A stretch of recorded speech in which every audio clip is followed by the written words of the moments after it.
саволи баъдӣ аз Абдулкарим аз Лаҳор, Покистон пурсида шудааст: агар ҳамаи мусалмонҳо ба ҳамин Қуръон ва ба ҳамин ҳадис бовар дошта бошанд, пас чаро 4 мазҳаб вуҷуд дорад ва чаро онҳо фарқ мекунанд? ин саволи хело муҳим ва хело ҳассос мебошад. бародар савол дод ки агар мусалмонҳо ба ҳамин Қуръон ва ба ҳамин ҳадис бовар дошта бошанд, пас чаро 4 мазҳаб вуҷуд дорад ва чаро онҳо фарқ мекунанд? ман розиам то он ҷое ки ба аҳли суннат ва ҷамоат рабт дорад, қисми асосии мусалмонҳо, ҳамаи мо ба ҳамон Қуръон ва ҳамон ҳадис боварӣ дорем. мо боварӣ дорем ки баъди Қуръон Бухорӣ муҳимтарин аст, инчунин Саҳиҳ Муслим аст, баъд кутубу ситта ки Абу Довуд, Тирмизӣ, Ибни Моҷа, Сунани Насоӣ, ин 4 маҷмӯи асосии кутубу ситта мебошад. ва қарори якдилона байни Қуръон ва кутубу ситта вуҷуд дорад.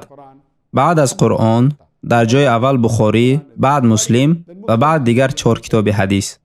дар масъалаи саволи шумо ки чаро 4 мазҳаб вуҷуд дорад ва чаро онҳо фарқ мекунанд, то он ҷое ки мо 4 мазҳаби маъруф дорем имрӯз ва мо 4 имомро пайравӣ мекунем ки имом Абу Ҳанифа, имом Молик, имом Шофиӣ ва имом Аҳмад ибни Ҳамбал. Аллоҳ ҳамаи онҳоро раҳмат кунад. ман ҳамаи ин 4 имомонро дӯст медорам, ҳурмат мекунам ва сидқан дар ҳаққашон дуо мекунам. Аллоҳ онҳоро раҳмат кунад ва Аллоҳ онҳоро дар ҷаннати фирдавси аъло қарор диҳад. бигзоред аввал шуморо ислоҳ кунам ки ин 4 мазҳаб омаданд то ба уммати мусалмон исломро муфассал фаҳмонанд. ба шумо гуфтаниам ки онҳо на ҳамеша фарқ мекунанд, онҳо каме фарқ доранд. зиёда аз 90-95% ҳамаи мазҳабҳо якхелаанд. шояд дар баъзе масоили хурде фарқ кунанд. то он ҷое ки ба масоили бузург аст, 5 вақт намоз хондан, закот додан, ҳаҷ кардан, ҳамаи ин мазҳабҳо якхелаанд. шояд дар қисмати хурде дар намоз ё дар ҳаҷ андаке фарқ кунанд, аммо он масоили хурд мебошад ва масоили бузурге нестанд ки оиди он ҷанг кунем. пас бигузоред то ба шумо бигӯям ки 90-95% ин мазҳабҳо айнан якхелаанд. онҳо шояд дар масоили хурде фарқ кунанд, хело кам. ҳамаи ин 4 имомҳо гуфтаанд ки агар шумо ягон фатвои маро ёфтед, агар райе ки муқобили Аллоҳ ва расулаш бошад, зидди Қуръон ва ҳадис бошад, пас он фатвои маро ба девор занед. пас ҳар 4 имомҳо олимони бузурганд ва онҳо омаданд то динро ба мо фаҳмонанд. оиди он ки чаро онҳо фарқ мекунанд, дар ҳоле ки ҳамаи мо ҳамин Қуръон ва ҳамин ҳадисро пайравӣ мекунем, ин хело саволи муҳим аст ки тӯли солҳо маро ба мушкилӣ овардааст. алҳамдулиллоҳ ки Аллоҳ маро раҳмат кард ки ман бо олимони зиёде вохӯрдам аз ин 4 мазҳаб ва солҳои дароз бо онҳо дар иртибот будам ва бо онҳо вақт гузарондам ва ман низ ҳамин суолро додам ки чаро онҳо фарқ мекунанд ва онҳо ҷавобҳое доданд ки баъзе кам қонеъкунанда буданд ва баъзе зиёд қонеъкунанда буданд, аммо ҷавобҳои қонеъкунанда барои омма набуданд. ва алҳамдулиллаҳ, боз ҳам алҳамдулиллаҳ, баъд аз вохӯрдан бо ин олимони 4 мазҳаб, дидгоҳи ман ба ислом ва фарқиятҳо хело зиёд шуд. аллоҳ дар Қуръон дар сураи Оли Имрон сураи 3 ояти 103 мефармояд: وَاعْتَصِمُوا بِحَبْلِ اللَّهِ جَمِيعًا وَلَا تَفَرَّقُوا. бар эсмони Аллоҳ чанг занед ва пароканда нашавед. мо мусалмонон бояд бар эсмони Аллоҳ чанг занем ки Қуръони Карим ва ҳадисҳои саҳеҳ мебошад ва ҳамаи мо мусалмонҳо, ҳамаи аҳли суннат ва ҷамоат ба ин Қуръон ва ҳадисҳои саҳеҳ бовар дорем. пас чаро фарқият ҳаст? ба як нафари оддӣ фаҳмондан, ба шумо ман мисол меорам ва ҳамеша бовар дорам ки барои фаҳмонидан бо мисол овардан онҳо мефаҳманд. ман мехоҳам ба шумо саволи оддие бидиҳам ба нафароне ки англисиро медонанд. тарзи дурусти навишти калимаи color чӣ аст?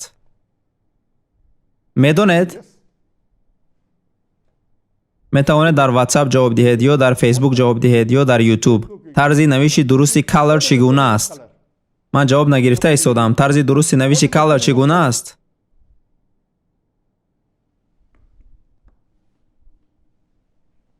тарзи навишти color чӣ гуна аст? баъзеҳо мегӯянд тарзи навишти color COLOUR мебошад. баъзеҳо мегӯянд тарзи навишти color COLOR мебошад. кадоме дуруст аст?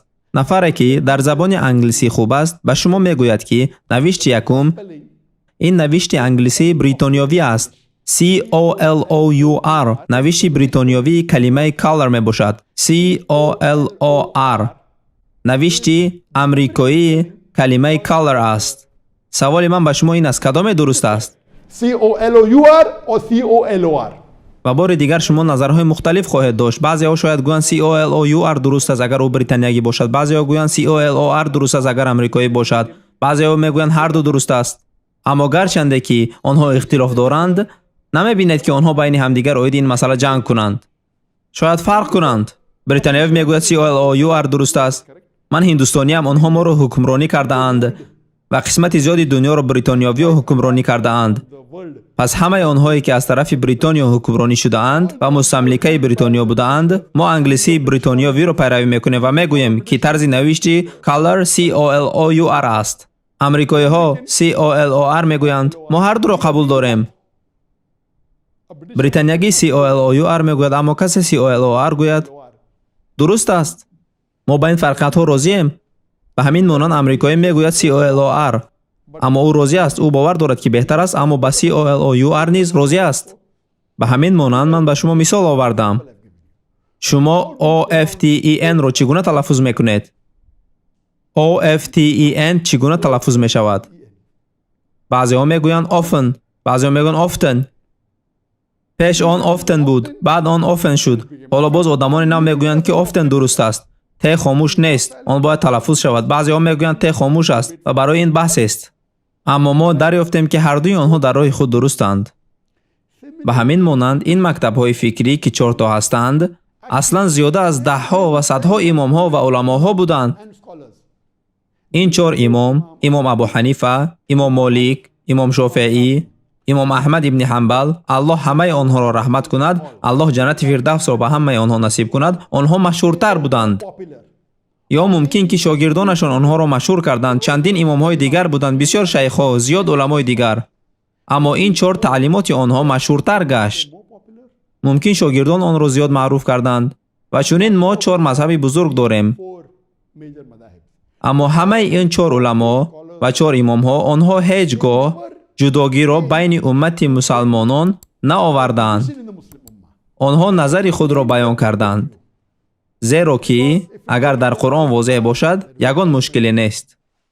аз он чӣ розиятон додем, дар роҳи Аллоҳ садақа кунед, пеш аз он ки яке аз шуморо марг фаро расад ва бигӯяд: эй Парвардигори ман, чаро марги маро андаке ба дертар наяндохтӣ, то садақа диҳам ва аз шоистагон бошам.